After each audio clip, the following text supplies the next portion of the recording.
अस्सलामुअलैकुम and hello everyone, welcome back to another vlog. इस वक्त मैं मौजूद हूँ एडिनबरा के वेवरली स्टेशन पे और यहाँ से मैं जा रहा हूँ ग्लासगो।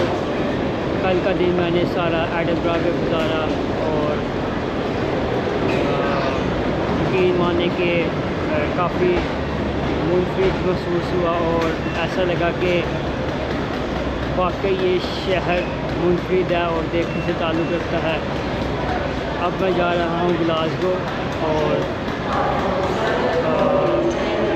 ये एडिनबरा वेवरली का ट्रेन स्टेशन है और नई टिकट 11 बजे किया और अब मैं ट्रेन का इंतज़ार कर रहा हूँ और ट्रेन आती है तो फिर ग्लासगो भेजने के लिए।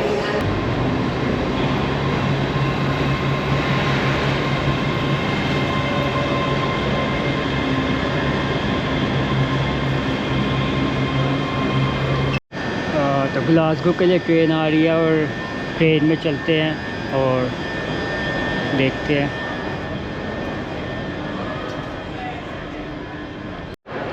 इस वक्त मैं पहुंच गया हूं ग्लासगो सेंट्रल रेलवे स्टेशन पे और इसे बनाया गया था 1879 में और ये ग्लासगो का बिज़ीएस्ट ट्रेन स्टेशन है।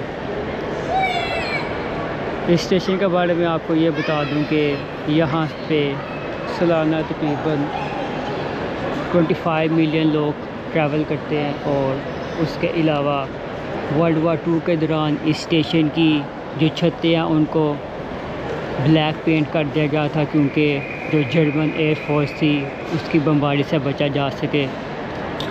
इसके अलावा ये जो स्टेशन है ये ग्राहम स्टोन विलेज जहाँ पे आबाद था उस जगह पर यह स्टेशन बनाया गया है और अब वो विलेज जो स्टेशन की मौजूदा जगह है उसके नीचे दफन है।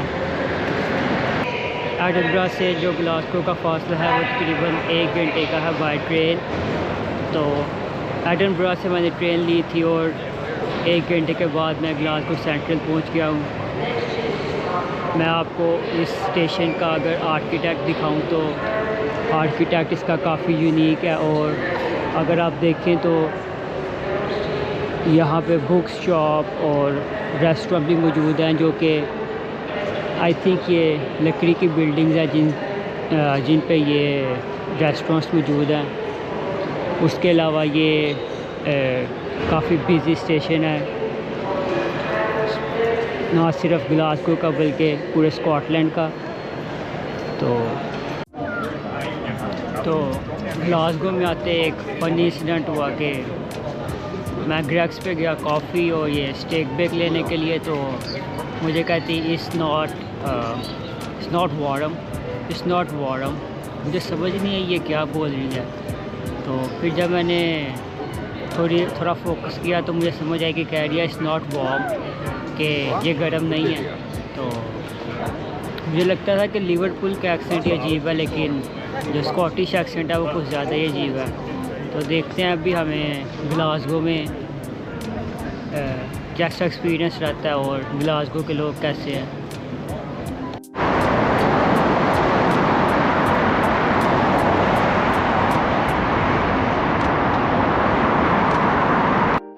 इस वक्त मैं स्कॉटलैंड में मौजूद हूँ तो सोचा कि स्कॉटलैंड के बारे में आपको कुछ फैक्ट्स बता दूँ कि वैसे तो यहाँ पे जो इंग्लिश लैंग्वेज है वो डोमिनेट करती है, लेकिन जो स्कॉटलैंड की मेन लैंग्वेज है वो स्कॉटिश है। और स्कॉटिश बेसिकली एक जर्मैनिक लैंग्वेज है, लेकिन क्योंकि स्कॉटलैंड जो है वो उसको ब्रिटिश रूल करते हैं और ब्रिटिश की लैंग्वेज जो है वो इंग्लिश है, तो इसी वजह से जो स्कॉटलैंड की भी डोमिनेंट लैंग्वेज है वो इंग्लिश है। लेकिन अभी भी यहाँ पे आपको स्टेशंस पे या फिर जो डिफरेंट ऑफिशियल ऑफिसेज़ हैं और डिपार्टमेंट्स हैं उनमें आपको इंग्लिश के साथ साथ स्कॉटिश लैंग्वेज भी नज़र आ जाएगी। तो जो स्कॉटिश लैंग्वेज है वो ऑलमोस्ट आप कह सकते हैं कि जो जर्मन लैंग्वेज है उससे निकली हुई है। इसके अलावा जो दुनिया की काफ़ी डिफरेंट फेमस पर्सनालिटीज़ हैं उनका ताल्लुक़ स्कॉटलैंड से है। For example Alexander Graham Bell जिन्होंने टेलीफोन इन्वेंट किया था, उनका ताल्लुक़ स्कॉटलैंड से था। उसके अलावा अलेक्जेंडर फ्लेमिंग जिन्होंने पेंसिलिन इन्वेंट की थी, उनका ताल्लुक़ भी स्कॉटलैंड से था। उसके अलावा जो father of modern economics Adam Smith जिनको कहा जाता है, उनका ताल्लुक़ भी स्कॉटलैंड से था। तो स्कॉटलैंड से काफ़ी आप कह सकते हैं कि मशहूर शख्सियात थी जिनका ताल्लुक़ स्कॉटलैंड से था और जिन्होंने दुनिया की तरक्की में अहम किरदार अदा किया।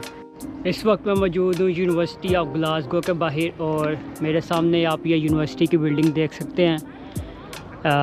इसको फाउंड किया गया था 1451 में और आप ये कह सकते हैं कि ये तकरीबन 650 साल से ज़्यादा अरसा होगा इस यूनिवर्सिटी को बने हुए। और इसकी बिल्डिंग अगर आप देखें तो आर्किटेक्ट इसका विक्टोरियन स्टाइल और गॉथिक आर्किटेक्ट है इसका।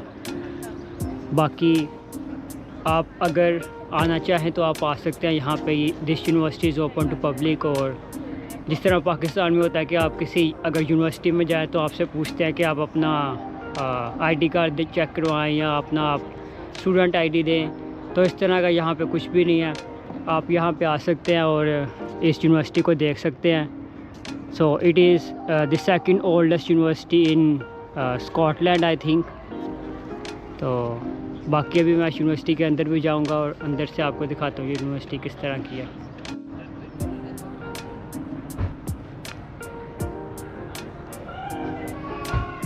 अभी मैं यूनिवर्सिटी के अंदर जा रहा हूँ और अंदर से जाके आपको दिखाता हूँ कि यूनिवर्सिटी किस तरह की है और यहाँ पे आपको क्या देखने को मिलता है।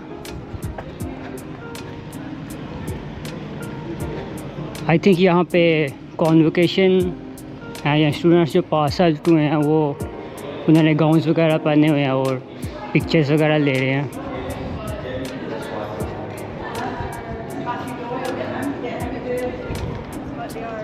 तो इस यूनिवर्सिटी के अंदर मैं पहुंच गया हूँ और आप देख सकते हैं कि यूनिवर्सिटी किस तरह की लगती है। बिल्कुल जिस तरह हॉगवर्ट्स है उस तरह के यहाँ पे एलिवेज बने हुए हैं और आप देख सकते हैं कि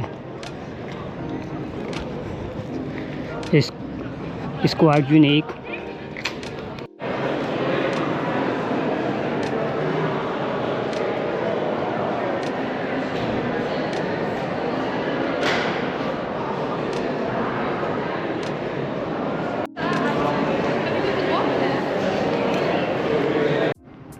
ग्लासगो आने की जो मेरी one of the main reason थी वो ये थी कि इस यूनिवर्सिटी ऑफ ग्लासगो को विज़िट करना।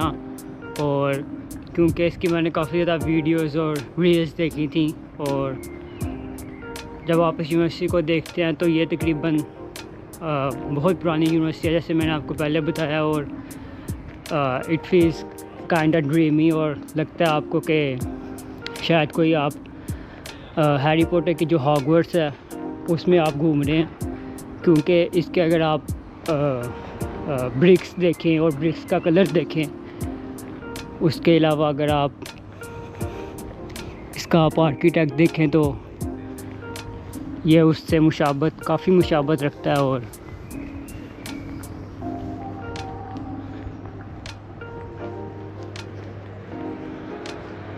It's quite interesting to be honest.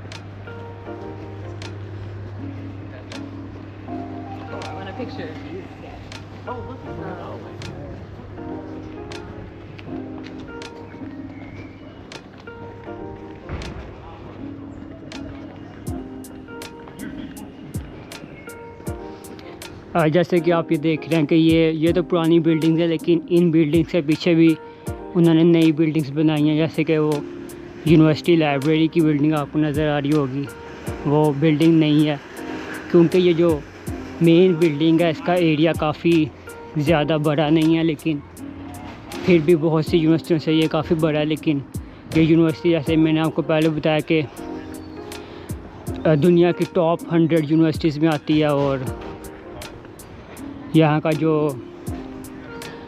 Academic level है और जो इनकी स्टडीज़ हैं वो भी हाई क्वालिटी की हैं।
तो ग्लासगो को गुड बाय बोलते हैं।